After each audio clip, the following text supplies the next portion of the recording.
Hello, everybody joining us today. My name is Juana Estrada. Before we begin, I just want to welcome you guys to today's event. I'm very excited to meet you all virtually. We have an exciting panel discussion today with our team here at Salesforce. But before we begin, please in the chat add where you're joining us from. I'm actually located here in Chicago. From those of you who are new to our network, and all of those who are actually here joining us from Chicago, welcome. But I would love to know in the chat, please add where you're joining us from, add where you're joining us from, and also to how your summer has been so far. I know a lot of us have been on trips. Some of us are wrapping up the season and going back to school, or taking the kiddos back to school. Feel free to add in the chat. Would love to see that engagement. I know for me, I don't have any children, but I do have lots of little cousins, and they're all super stoked to be in school next week here in the city. So I definitely can relate to all that excitement and giggliness towards the end of the year. We'll add some few minutes before we begin to allow for more people to join us in. But again, really happy to see everybody.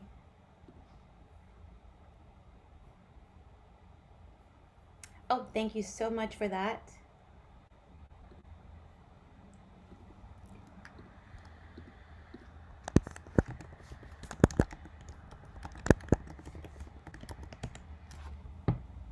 Chat should now be live to everyone. Please feel free to go ahead and add in the chat where you're joining us from.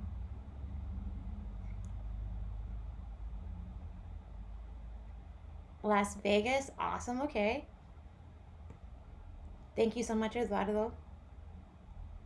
Chicago, Dallas, Detroit, Alaska. That's really awesome. Have not seen that on the chat in a very long time. Happy to join. Happy to have you guys join us today. Awesome, awesome. I love all this engagement. And again, let us know how your summer has been going. I know for me here in the city, I mean, it's not a surprise for us Chicagoans, but it almost feels like tomorrow it may or may not snow, depending on how this weather continues to go. We've just had some crazy weather, but it's again for us Chicagoans, it's just another day here in the city. It is, yeah, it is very wild. It's also very extreme for us. That's why a lot of us are always like, we're always just sick, but it's just the constant climate change that we have here in the city. Alrighty. Well, we're about 2 minutes in, so we'd love for us to begin our discussion beforehand. So again, please feel free to add in the chat where you're joining us from, and if you have any questions throughout the event, utilize the chat and the Q&A to ask questions for us here today. But without further ado, welcome to today's panel. I'm super excited to have you guys join us, and we have two amazing speakers today who are going to join us very shortly. But again, if you guys are new to our network, my name is Juana Estrada, and I am the event manager here at Latinas in Tech, and I welcome you guys to our event. A little bit more about who we are as an organization. We are here to provide our allies and also our other women here, Latinas, who are part of our network, with opportunities to continue to network with women like yourself, but also with recruiters and companies who are looking to either support you in your career journey, or if you're looking to get hired on to new opportunity here in tech, this is the place to be. And the way we do that is through professional development, recruitment, and representation opportunities like today. And if you are new to our network and you're looking to learn more about how to become a member, all you really have to do is just go onto our website, latinasintech.org, which you'll see here on the left panel. And there you just go ahead and create a profile for yourself, and then you're part of our 1700 plus network.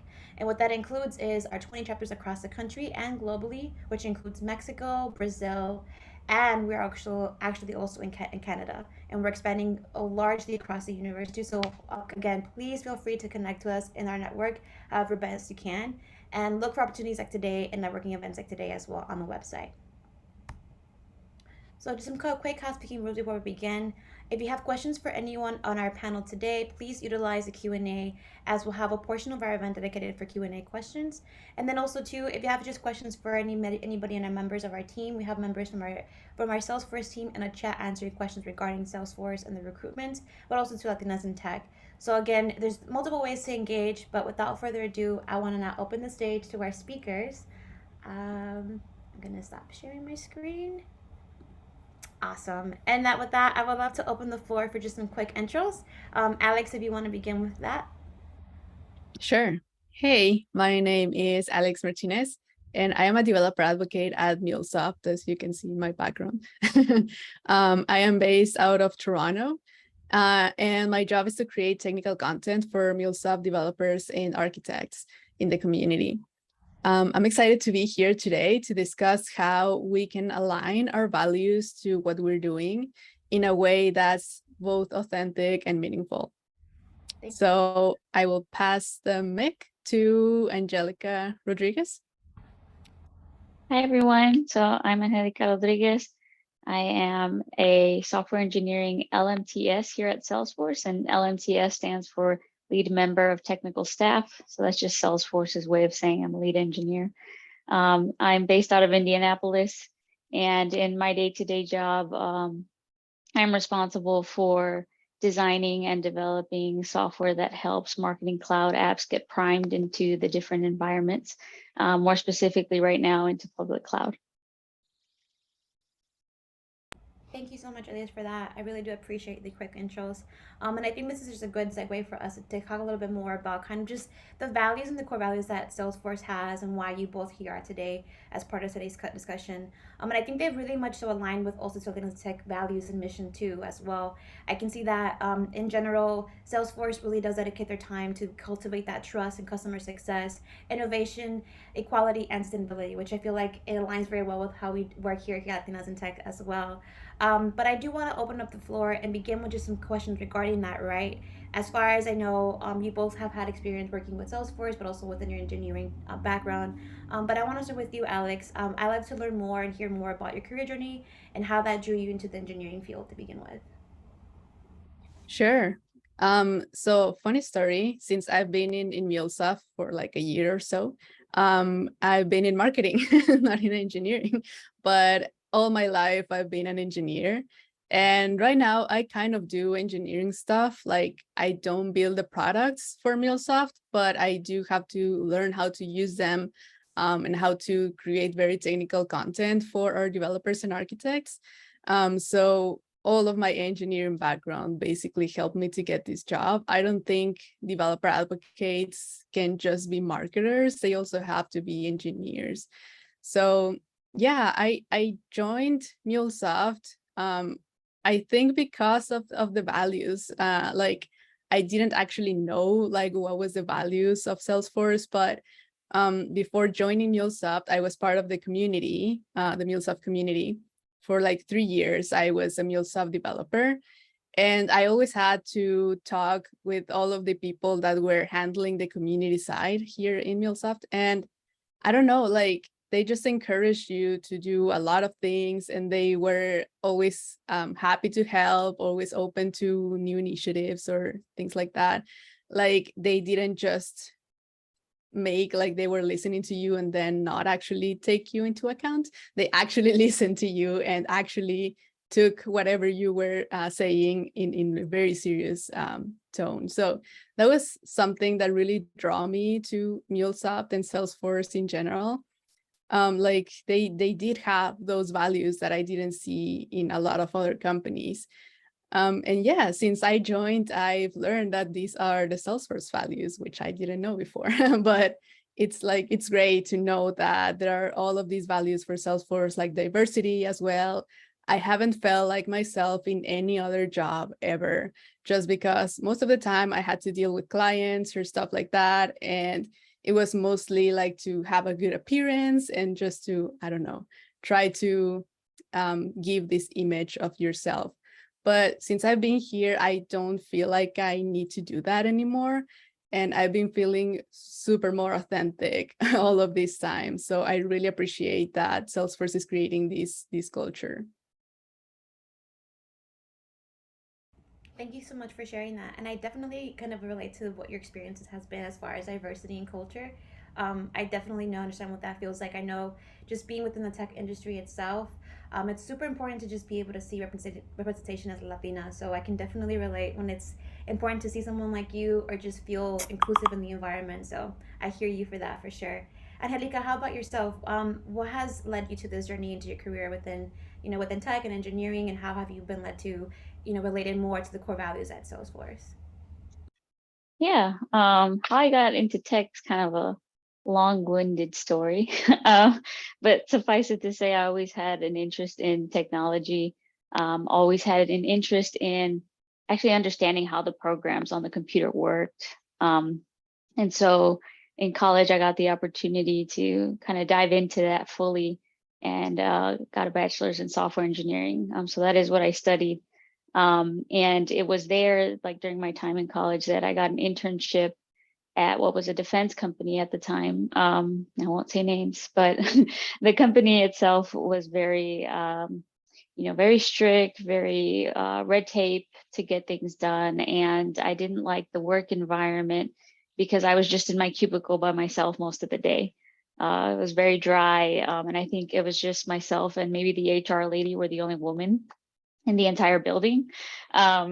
And so while I learned a lot during that internship, I really wanted to explore something very different. And so then at the career fair the next year, I saw a booth for what was Exact Target. So this was a Salesforce acquisition.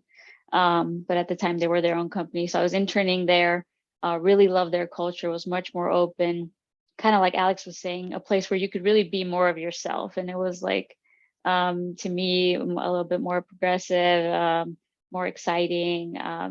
It reminded me of the movie about Google. And I was like, wow, this is almost like working at Google, right? Like I had never worked for a tech company like this. So I was really enjoying my time there. And that summer was when we got acquired by Salesforce. And I think the acquisition came about because they already had a lot of the same values in common, Exact Target at Salesforce. And so you'll see a lot of that with the acquisitions that Salesforce has, also with a lot of our customers. And so I really enjoyed that. And when the full-time offer came, I said yes. And I have been here ever since. It's been 7 years now. 7 years is a long time to just be in tech in general, but also to committed to organization. So that says a lot too. I feel like that's not very acknowledged too, but I think when an organization can retain their employees for such a long time, there's a loyalty and also to just a very strong bond relationship between the employees and the actual employer. So shout out to Salesforce for that for sure, right? I did want to also ask you both to in relation to kind of just your journeys and your insight to why you stayed at Salesforce. Like, either Alex or Angelica, or, what was that drive, right? What made you guys stay here at Salesforce? And throughout your time here at Salesforce, what was the most exciting part of being an engineer working with them? Alex, sorry. Oh, okay. I think there are different factors, like of course the benefits that they Yeah. give and everything, they're great, but also like my team is the best team that I've ever had. They're amazing, they're so caring. Like if I say one day that I'm sad, they like the next day they will be like, are you okay, are you okay, are you doing okay, do you need help, is there something I can do? Like they're so good. I just love to work with them a lot. And also there's a lot of uh what was like the personal time and working balance.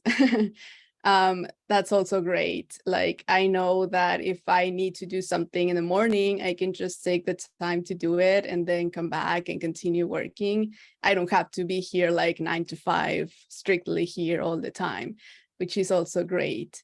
And also, again, all of the values that has Salesforce, all the diversity, even just having your pronouns on Slack makes a huge difference. I don't know, especially to me, I guess. And I also feel like I'm not the only one, like Angelica was saying, not the only woman, not the only Latina. Like there are more Latinas, there are more women, there are more queers, like there are a lot of people here that I can identify with. And I don't feel like I'm the only one going through something. So that's just great. I really love how you touch upon kind of that work-life balance that you're offered here at your organization, but also to being able to see more people who are part of the LGBT community and just being able to share, their pronouns and being open about it too. I think it creates a very safe environment to just be authentic to yourself and also to feel safe enough to advocate for others, right? Which I think is essential in any organization. Angelica, what about your experience? What do you think has allowed you to be driven to stay here at Salesforce? Yeah, I think one of my biggest values is actually growth, right? Like I am kind of a self-improvement junkie, and I love any opportunity to grow personally, professionally. And I've really been able to do that a lot here at Salesforce through the different programs they offer, through the employee resource groups, kind of like Alex mentioned, with my interactions just day to day with my coworkers, that I also say is always my favorite part about working at Salesforce is the people I work with. They're very supportive. There's no dumb questions. And so that helps me be more comfortable with asking what I need to be able to learn more, right? And so Salesforce has had a variety of programs um, specifically for women, for people of color, that I've taken advantage of so that I have all the tools I need to move up in my career or be a better leader, as well as grow my technical skills. And out of those programs, I've met a lot of different people across the board, so outside of engineering as well. And that also kind of helps build a bigger picture. So I feel like more included, like I feel like I'm part of something bigger, right? So I really have enjoyed that. And I think that's what's kept me here, because then I also encourage others like, oh, come take this program I took. You can get a mentor at like the VP level. And it's just kind of like those things that really get people excited. And I like to pass that on. I really love how you share that, growth is part of the element that has kept you here. And I will kind of like to pick your brain a little bit more about that, because I know that you are involved in a lot of the employee resource opportunities here at Salesforce. Can you give an example or touch base on kind of how Salesforce has allowed you to grow within your career or just your professional development as a Salesforce engineer? Yeah, so I'm actually wearing a Latino Force shirt. So Latino Force is our Latino employee resource at Salesforce. And so when I first joined at Salesforce, I was new to tech, I was new to the company, and naturally you start looking for where are the people that look like me, right? So I'm looking around, and I happened to run into Ruth, who was a Latina here, and she had actually started the Latino Force group in Indianapolis, the chapter in Indianapolis, and so we immediately clicked, and she's like, hey. You seem like you have a lot of excited energy. You're new here. Do you want to lead the group? And I said, okay. Like, I had all this time. Like when you get out of college, you have all this extra time all of a sudden. Like you're not always doing homework. You're barely ramping up at work. So I was like, yeah, I'll take it on. And I was leading the group for about 4 years, which was really exciting because it was also my way of getting to know Indianapolis. I was also new to Indianapolis. So I really got to meet the different organizations in the community, the different people in the community that were working to help uplift Latinos, which was really important to me. That's always been something important to me. And as Salesforce mentioned, that's equality is one of their core values, and they really want to make sure that everyone understands that they have an opportunity if they would like to pursue it in tech, right? And I think it's important for Latinos to pursue those opportunities. And something that's very important there is just showing up for like younger students. And so during my time in Latino Force, and still, like I still support the group. I'm not the lead anymore, but I'm still very heavily involved because the big thing we do is volunteer with the local schools.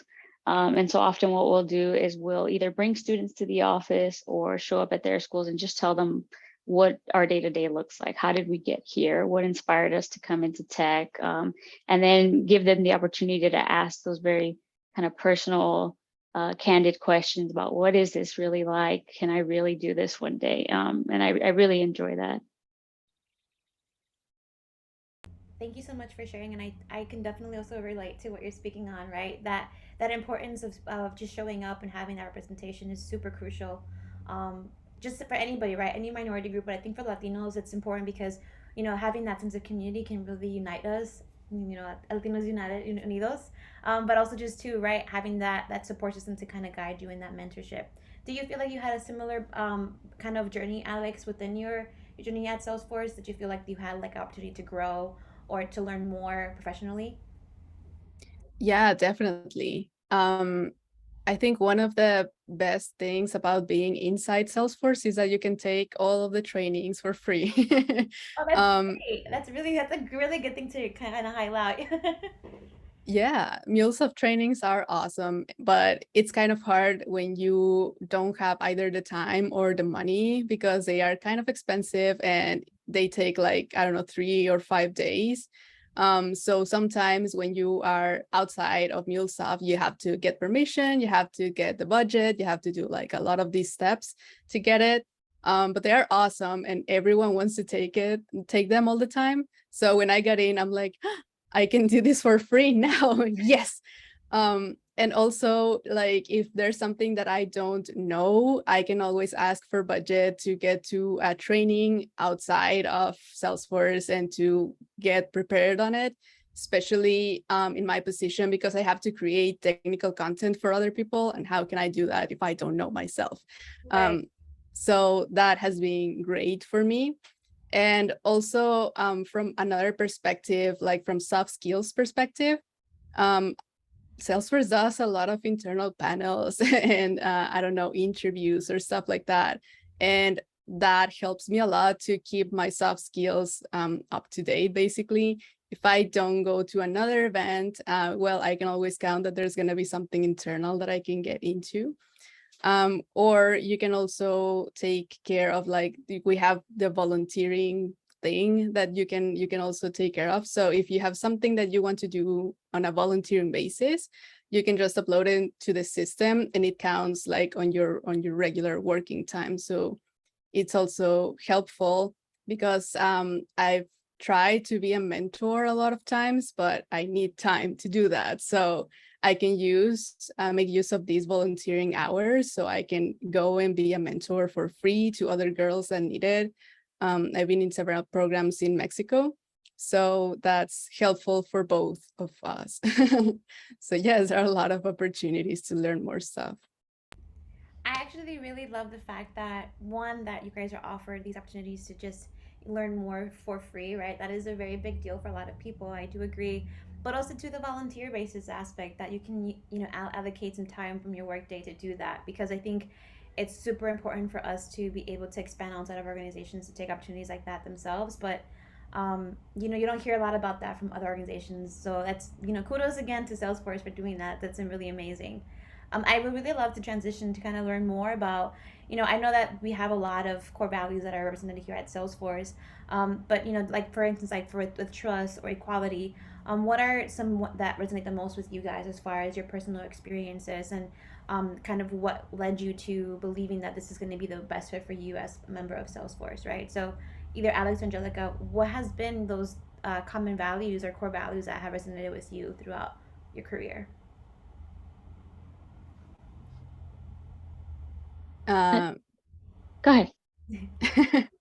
um, I think trust is a big one because I haven't always felt like I trusted, I don't know, management or the leaders or stuff like that. Like, yes, you can tell me whatever you want, but between what you tell me and what is actually happening, those are two different things.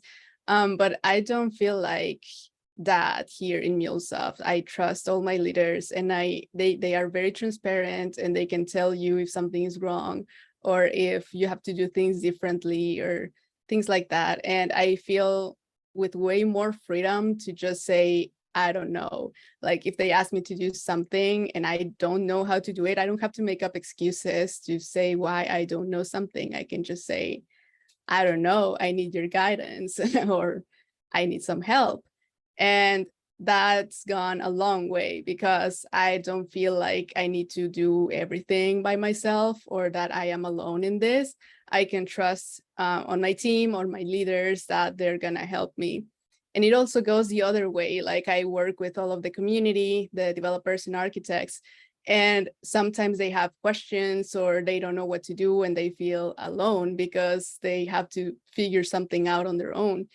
And they have the trust, I hope, to come to me and ask me their questions. And if I don't know, I can go to the internal team in engineering and ask them what's the real answer to this. And they also answer super quickly. So everyone is just helping each other because we just want to help each other be successful on MuleSoft, and that's it. So yes, trust is the biggest one for me.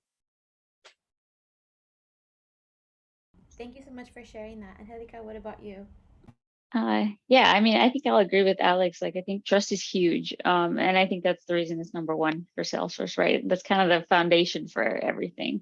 But for me, trust is important because as someone who's struggled with imposter syndrome on and off for like forever, trust is huge, right? Like Alex said, like I need to be able to feel like I can go to my teammates and ask this question or get some reassurance, and then also have them be able to trust that they can come to me, right? So it has to be reciprocal.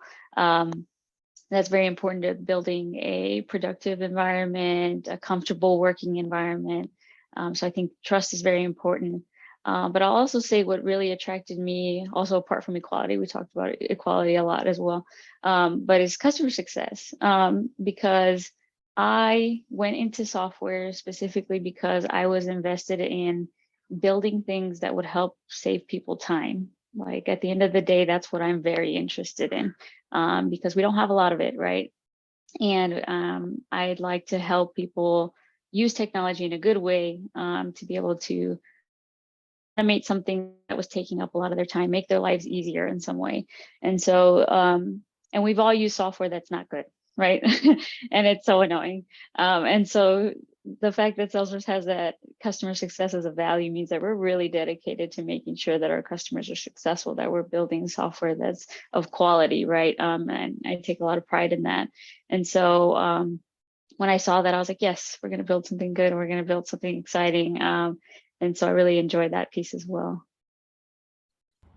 That's awesome. And I appreciate you for valuing customer success as somebody who definitely agrees that there is that kind of like dissonance sometimes, but a variety of softwares, right? Also, too, keeping in mind that we're constantly living in a world where things are being updated and created and innovated, right? There's going to be some glitches here and there. Of course, we've learned that lively, right, within the past 2 years. I know for myself, being in the virtual space, never that I expect that as an event manager I will have to be using virtual platforms to be hosting events, but I'm extremely grateful for the learning process of it all, right? But I think just what you guys talked about with trust, I think is super essential, and I kind of would like to hear a little bit more if you would like to share more from either one of you two. It's just that aspect of imposter syndrome and just being Latinas and that sense of you have mentioned before representation. Do you feel like within your organization you've had people who have been able to advocate for you or even just like mentor you or empower you through your experience, just being Latinas, being queer? How was that like for you at Salesforce? I know a lot of people, whether you're in a very open organization or you're more conservative organization, it can be difficult to find those mentors or those people to lean on. Was it easier for you, or what was that experience like? Either Alex or Angelica. Yeah, I think I'll jump in. I think it was a little harder at the beginning because I was a little resistant to the idea of a mentorship, right? Like, because sometimes they can feel forced or inauthentic. And I didn't want to get a mentor just to get one, or just because I was new, or just because I was a Latina.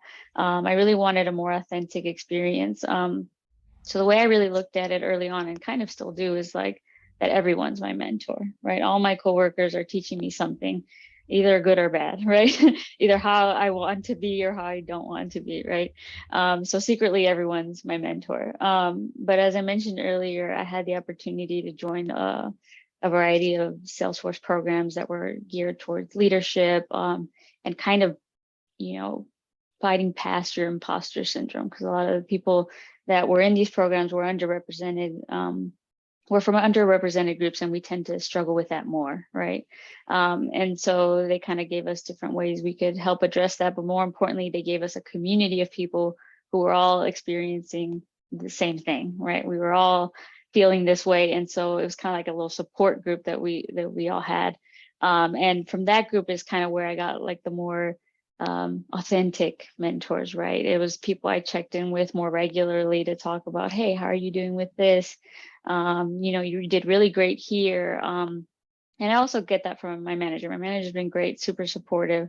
And I like that we have regular one-on-ones where we can talk about these kinds of things. So having these regular check-ins with people who genuinely care about your progression and showing you that, yes, you are capable of doing all these things, I think really helped with that imposter syndrome piece. Thank you so much for sharing that. And people in the chat are agreeing with you, right? That it is a very huge struggle, and it's just important to have just open conversations like this, right? Where people are like, I feel it too. You know, I experience this every single day. So I really appreciate you for being so open about that. Alex, did you want to add anything else? Yeah, imposter syndrome is real. It Yes. happens all the time. Especially now that I just moved to marketing like a year ago. There's a ton of things that I don't know. So yeah, I've had to rely in a lot of people from my team so they can teach me what to do in marketing. Because I don't know, I was just doing things and they kind of worked, but I don't know, there should be a plan, I guess, but I don't know how to do it. Stuff like that. Or like, I remember a lot my first in-person event, because all of them were virtual so far. I had like 2 years of experience doing virtual events. But then I had to go to an in-person event and I was so anxious, just so anxious. I threw up. I was like, I was just horrible. But I had the trust again to go to my team and be like, okay, I'm super anxious. I am actually super, super anxious. And they're like, you got it, you got it. You know your stuff, you know how to present, you know what to do, you know the product in and out, you know what to do, it's gonna go great. And I'm like, okay, okay. And they even said, like, I remember my manager said, look, if it doesn't work, it doesn't work, and it doesn't matter. It's your first time doing it. If you throw up on stage, like, well, so what? It's just gonna happen, and you move on, and that's it. And also before going, like she asked me a lot of times, if you are not ready to do this, you can let me know and you don't have to do it yet. And that was just so comforting for me. Like I did want to do it, but just knowing that she had my back, that you don't have to do it if you're not ready, just that was awesome. And yeah, I cried before going to stage, and I did a lot of things, but I did it. And at the end, it went great. And I, like, out of all of that experience, I just remember that my team had my back all the time, and that I wasn't really alone, even though I knew my stuff and I knew my demo, I knew everything what I was going to do. I still felt like, I don't know, what if I screw up somehow? So yes, it always happens, no matter where in your career you're at. I really appreciate you how authentic you are with your story. Like this is such a real experience. I know many of times that I've had that experience myself too.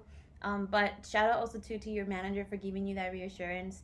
But it goes back to the trust, right? It's like you both have talked about the importance of trust at Salesforce and how just being able to lean on your managers or your mentors or your teammates, like things like that can really help alleviate that anxiety, right? Before you hit on stage or just before you do a presentation. So honestly, thank you so much for both of you for sharing that. Before we wrap up our questions and go into Q&A, I also want to remind everybody here in the chat who's listening, again, ask questions in the Q&A portion if you can, and we'll be dedicating some time before we wrap up to answer those questions for you live. But definitely use the Q&A chat as a form for us to navigate those questions through. But last but not least, before we wrap up, I did want to just kind of open up the floor to you both and ask, what advice would you give to someone who's curious about how to build a career in tech that aligns with their personal values? And, what advice can you share with the audience that will work for them in their journey as well? Angelica, would you like to go first? Sure. This is going to sound kind of silly, but you should really think about what your values are. Because I think it's easy for us to immediately say, especially because we're Latinas, we're like, oh, family, number one, right? And that can be very true. But there are all these other things, right? And they can change over time, or some can get stronger than others over time. I think it's really important to really focus on your strongest values. And so actually, as part of a Salesforce program I'm going through right now, we had to reevaluate our values. We had to go through and do an exercise where we start off with this broad list of values and you just keep narrowing it down until you have your top three. And that's when I realized that, okay, growth is my biggest one, right? Like it really stood out.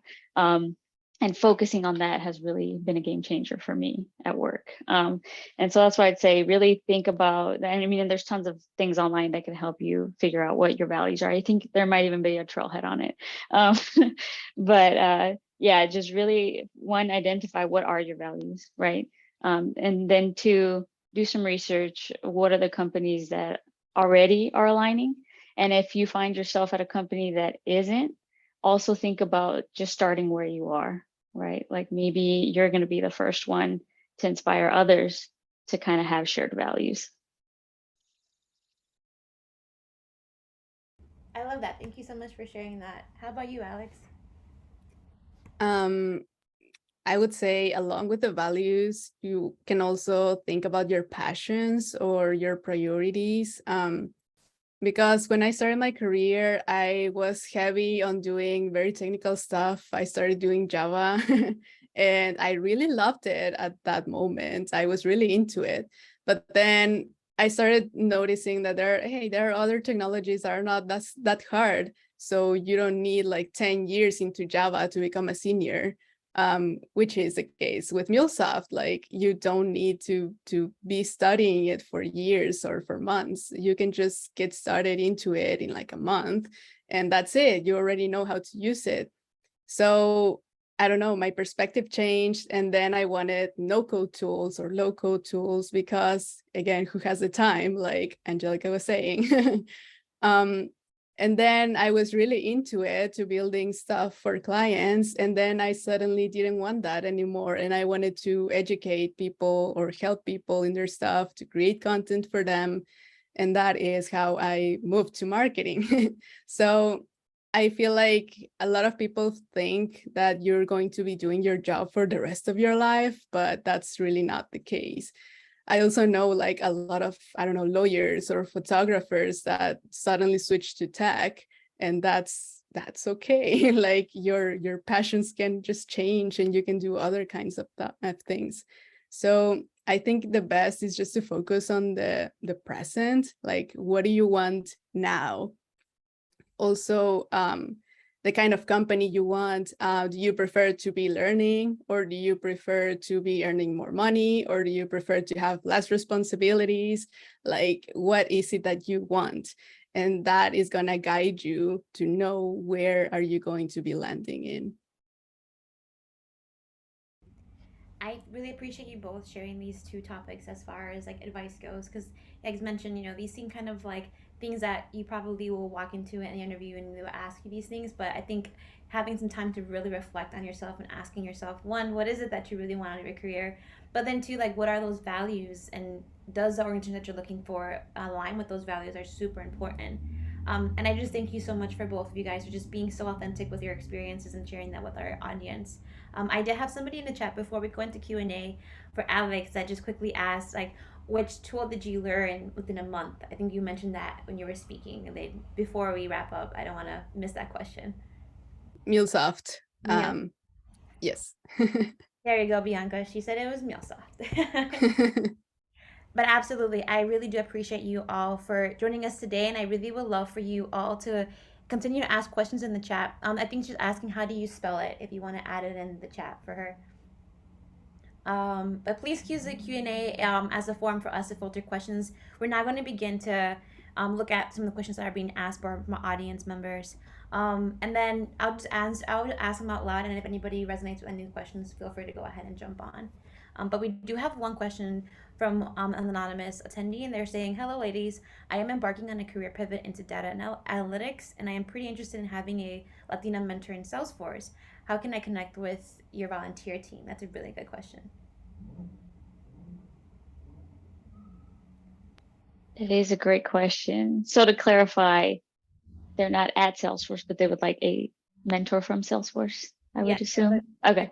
To to have a Latina mentor within Salesforce. Go ahead and reach out to me. And I already have someone in mind I think I can connect them with.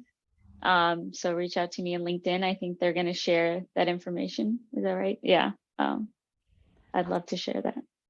Thank you so much, Angelica. I would love to share that. And also, too, if you guys want to, feel free, both the panel and our audience members, feel free to add your LinkedIn information in the chat. It's a good way to network right now. It's a great time to do so. So add your information there. That's a good way also to meet other people who are Latina in other organizations. And then we have a question from Carlos. It says, "May you have sharing examples of Salesforce leadership letting their corporate values shine?" So I guess we're pretty much asking like to give more examples as far as like how Salesforce leadership has allowed you guys to just showcase your talents. I think Alex, you gave a really good example with your story of just like your first event and your managers just being very encouraging of that. But any other experiences like that that you felt like you've had your leadership team being like, we're confident in your abilities, you take force. Well, um, I think it's just something about my team, or I don't know, but the developer advocates team is kind of new. So we've all been trying to just do different things, trying out different things to see what works and what doesn't work. So even our managers sometimes can just be straight with us and say, well, I don't have the answer, to be honest with you, but we can find out together. So like they just give us their expertise on what they already know, and then like tell us where do we want to go or what is the outcome that we're looking for, and that kind of gives us the guidance of what we should be looking for, like how to get to that point and what can we do. So I think it's great that they let us experiment a lot, and that they also guide us like through what we should and shouldn't do. I really like the fact that you mentioned the fact that there is a lot more advocacy for for your department, because I think that there is a need for that sometimes, where you have like a small group community, and within your community you guys are kind of, everyone is collectively kind of standing up for one another, which is really important within, especially within technical careers. I feel like there's not enough of that advocacy, so that's a really good highlight too to mention. There is a question in the chat that we have that says, "I would love to work from home, but my passion is leading me to a degree in mechanical engineering. Would it benefit me to switch to software data engineering?" Um, and then they're asking, I do have some interest in software engineering.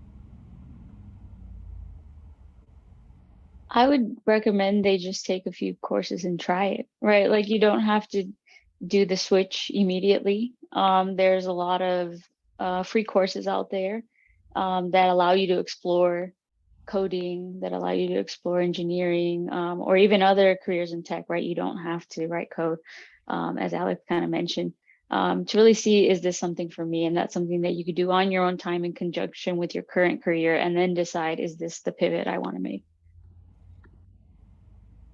Thank you. But also I'm biased and I say yes, come into tech. I would agree to that too, right? If even if you don't know, I think tech is a very good space for you to kind of trial and error and figure out where you fit the best. So even if you are new to the tech field, there's a lot of avenues you can go into to kind of just learn and grow, which is the benefit of tech, is that we're constantly here to grow. So also with Angelica, come to tech. We do have a question from Angelica. It says, Angelica mentioned earlier how hard it was to let people help you at first. And they wanted to know, how can I let my manager be my mentor without feeling a burden? That is a great question. Um, and I think my answer is going to be just get comfortable with being uncomfortable. Because that's kind of your manager's job, right? Like they're there to support you. They're there to give you constructive feedback. So then it's kind of on you to decide, okay, this feedback is constructive. It's going to help me grow. This is our time together to help me grow. So take advantage of that as much as possible and try not to take things too personally there. Thank you so much for that. Alex, maybe do you have any advice for that too, as far as like how to reach out for mentors or just advocacy for oneself? Yeah, I feel like you have to just let people decide if they want to help you or not. Being your manager, they kind of have to help you on it. But like other people, maybe, yeah, sometimes you're gonna feel uncomfortable because kind of imposter syndrome, like you don't feel like you can ask for their help, but just try it. Like if they say no, well, they say no, you at least tried. But if they keep helping you, then it's just gonna help you more. So yeah, I would agree with Angelica, like just get comfortable. And also, the more you do it, the easiest it becomes. So just be consistent, I guess, and try to do it more often. Eventually, it will stop feeling uncomfortable for you. I will definitely plus one those both comments. Definitely get comfortable with being uncomfortable, and this applies to any aspect of life, right? You really have to be able to speak for yourself in moments where you know you should. Don't feel afraid to speak up. I think that's really important in all aspects of life. I do have a question here from Paulina that says, "Would you recommend boot camps for those looking into switching into engineering or technical roles in tech?" They're saying that they have a UCLA statistics degree and went into education and recruitment after college. So if they're looking into pivoting into a technical role within their career. So would you recommend boot camps as a way to look into that? Or would you have a better approach? I think I can't really comment on that because I know how Mexico works because I'm from Mexico, but I don't know how Canada or the US is about that. For Mexico, I would say as long as you know the technology, it doesn't really matter where you got it from. The only reason in Mexico that you would get a degree would be to move outside of the country, because every single program that gets you outside of the country is going to ask you to have an engineering degree if you want to go in tech. But otherwise, if you just want to work in tech in Mexico, then you just need to know your technology and be able to prove to the recruiters or to the companies that you do know this technology. So as long as you can do that, it doesn't matter. But again, that's just in Mexico. I don't know how the rest of the world works.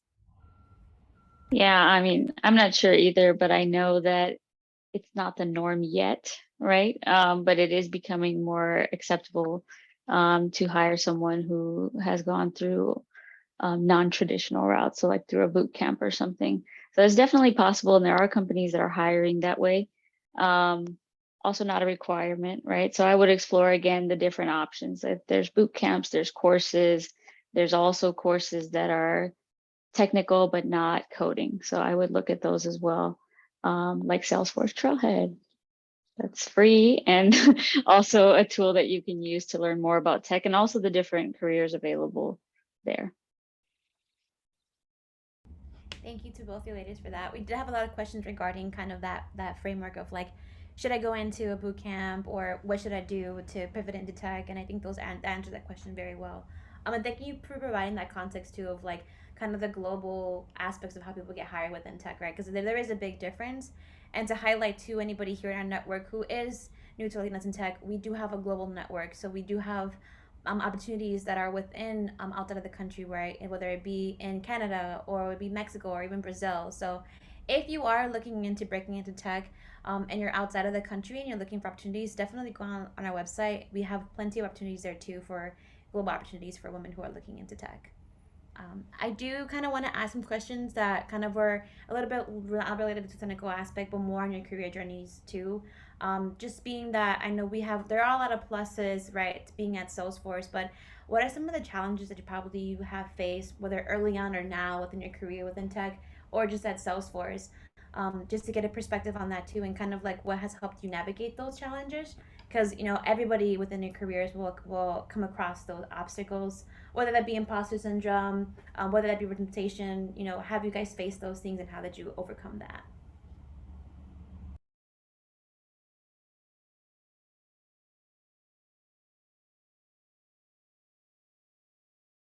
I'm just trying to think of how to like summarize the challenge, right? Because when you're here for 7 years, like there's a lot, right? There's a lot to unpack there. But I think the biggest one for me was definitely imposter syndrome. Because I think I kind of mentioned this earlier, but how I got into tech in the first place, right, was just because of my interest, but I had no experience. Like growing up, I didn't have the opportunity to take coding classes or anything like that. So my very first experience with coding was in college, and I had to learn everything there.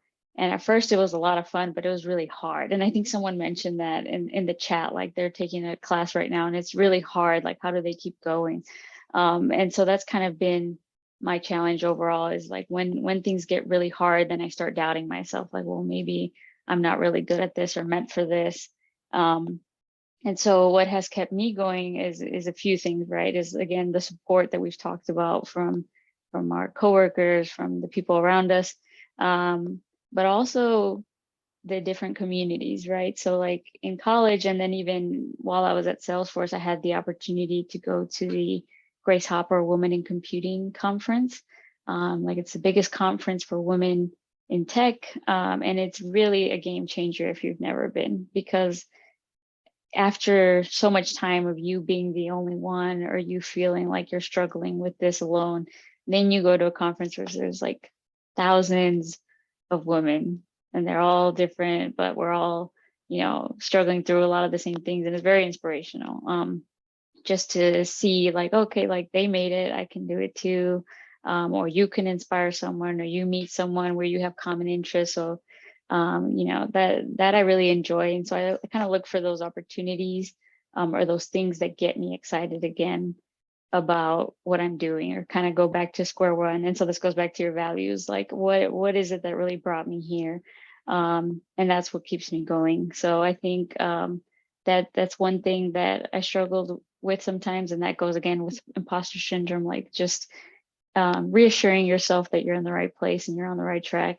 And then, and that goes with starting new projects, right? So Alex mentioned she was new to this, and that'll happen anytime you're new projects, new teams, like you're starting from square one, you're the learner again, and you got to get back to that flow. So I think, yeah, that's always going to be the biggest challenge for me, at least. Thank you so much for sharing that. I think that is so valid to me. Even though I'm a panel moderator, like I listen to all these panels and I always take a token of like advice from everybody.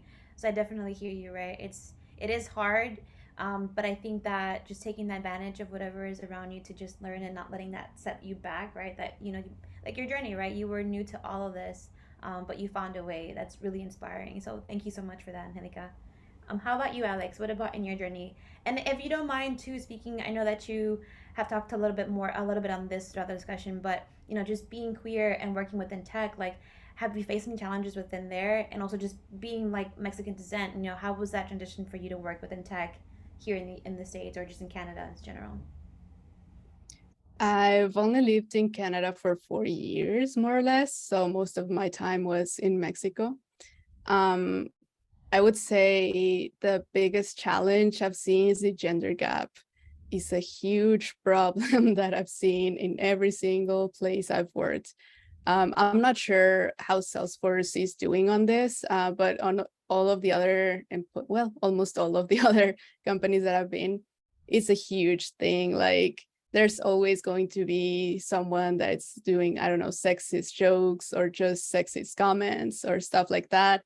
Even in university, like I was always supposed to know less for some reason, even though I did know the same amount of things that all my peers. And I don't know, the pay in other companies, I've seen like my other peers have like 3 times what I was earning, and we were doing the same things, stuff like that. It has always been very hard. And like I I just have to figure out how to start talking about it, or how to get over it, or how to move to other company, like whichever option is available for me. If I can talk about it and I'm gonna get a fair treat about it, then I can just talk about it. If I know that no one is gonna listen to me, I have to move on and go to other place. So that has been hard for me, because I've liked some of my companies, but then I noticed that this is happening and they don't want to do anything about it. So I'm like, okay, I have to move on. Sad. But yeah, that has been a problem for me. I don't think being queer has really been an issue for me in my career, although I know that for some other people it has been an issue, but not really for me. Maybe it's my generation or something, but not really. being a woman, yes, that has been an issue. That is very interesting that you bring that up, and I thank you so much for your transparency.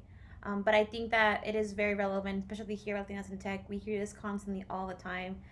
So power to you, both women, speaking on that openly. That it is an issue that women do face a lot of discrimination, and just like even as simple as like those small comments that are being made in meetings, right? And it is a little infuriating and belittling when you're well aware what's going on or probably way advanced, right? And your peers don't acknowledge that. So thank you so much for speaking on that. I do have one question that I did want to ask because I know that you did mention this in the chat too. But we do have a junior in high school who was available, who's here in our meeting, and I think kudos to you for just joining us today. But they're asking, what can they do to help them break into tech? Right? They're obviously still in high school, but I think both you ladies touched a little bit on this topic of like early on and finding your way through tech. How would you advise probably your younger self, right, when you were in high school, and you're interested in tech? Like, what advice would you give her or them, I should say?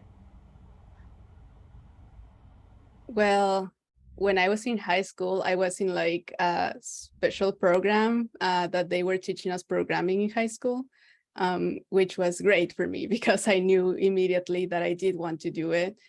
But I mean, if you are not sure about it, I would say you can just go to YouTube or Coursera or something like that. You can get free training, or you can pay for a small training or something like that, and just follow through. Just make sure that it's for beginners and it's not something very advanced for you. Or you can just read. It depends on how you learn as well, because some people learn better with videos. I don't. I prefer to read. So it depends on how it's better for your style of learning. And then you can just start learning the basics of it. What is programming? What are variables? What are if-else statements? I don't know, stuff like that. And if it's just fun for you to do, then you might be in the right place. But also there are many areas in tech, so many areas. So even if you don't like one of them, you can like the other one of them. So you can just go to YouTube and see different things, different areas of programming or tech in general, and see if any one of them is caught your attention or something like that, and you can try a training and see if it works. Thank you. Yeah, I think. Oh, go ahead. Yeah. I was gonna say, I think Alex, nailed it. She covered everything. The only thing I would add is also think about job shadowing, or maybe reaching out to someone. Feel free to reach out to me or anyone else that you see in these panels. They're usually very open to talk about what it's actually like in the day-to-day. What's, how did I get into it? Because that's how I learned what I didn't want to do. So that's also important, is figuring out what you don't want to do. And then you'll feel more confident about what it is you do want to do. Thank you to both of you ladies for that. And I think that wraps up our conversation for today. I again thank you to everybody who joined us today, but also to our members here at Salesforce and to our two panelists today. Feel free again to continue to share in the chat your information from LinkedIn, and I'll be sharing in the chat too information from Latinas in Tech. But ladies, if you both want to share your information too in the chat, and keep a lookout too. You'll receive an email follow up by, I believe, by tomorrow morning. You'll receive an email with the recording of today and also just to the information of our panelists today and just ways to learn more to connect with people here at Salesforce. But I am super excited to learn more about you guys and just hope we'll be connecting in the future for more further events. But thank you again to both of you. Highly appreciate it. Thank you. Yeah, thank you for having us. This was fun. Gonna add in the chat my LinkedIn.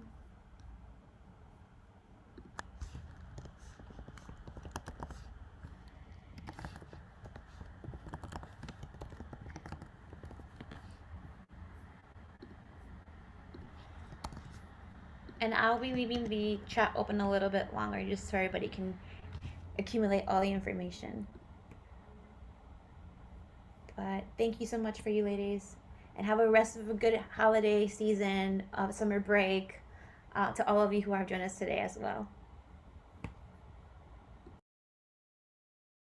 Thank you. Thank you, everyone.